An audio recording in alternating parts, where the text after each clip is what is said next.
From the solution of the overdamped second-order system, that is, when the damping ratio is greater than 1, we see that the homogeneous solution, when we have no forcing input into the system, is described by two exponential functions. And each of those exponential functions are raised to a negative value times time.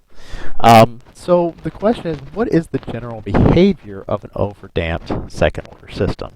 Well, if we take a look at some different second-order systems, the behaviors that we will see with these second-order systems are as follows. First of all, let me zoom in here so that we can see these graphs. The first thing to note is that a second-order system that is overdamped will exhibit a slow approach to steady state. Now remember that these are source-free systems, so there's no additional energy being added into the system, so all the energy that's stored in the system initially is going to have to decay with time and approach zero. So if we think of our mass spring damper system, this is the case where the mass is going to slowly slide back to its original position without any oscillations. The damping ratio is going to determine how quickly that happens. So for a damping ratio that's close to 1, we're going to get a very fast approach to our steady state condition. So it's going to start at some non-zero initial state and it's going to quickly approach steady state. As the damping ratio gets larger and larger for the overdamped system, it's going to start increasing the amount of time that it takes for the system to reach steady state.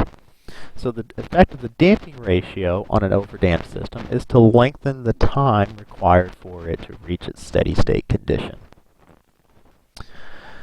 Now, if we take a look at what happens with the initial condition determines the initial starting position or the initial starting condition of the system, but the derivative initial condition describes the initial response.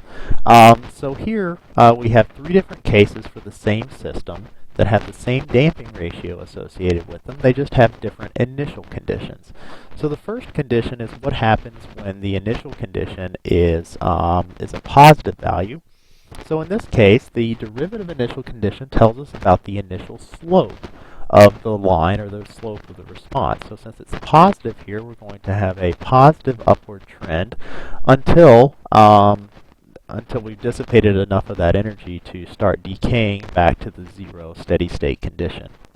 Of course, our non-zero derivative, our zero derivative initial condition gives us a typical second order response behavior, where it's just going to slowly approach the final zero steady state. And then if we have a negative initial condition, we're going to have a steeper slope at the beginning, but eventually it's going to approach the zero steady state again in the same manner that the other cases did. So basically we have two things that we need to worry about that are going to affect how quickly a system responds, a second order system responds when it's overdamped, and that is the magnitude of the damping ratio.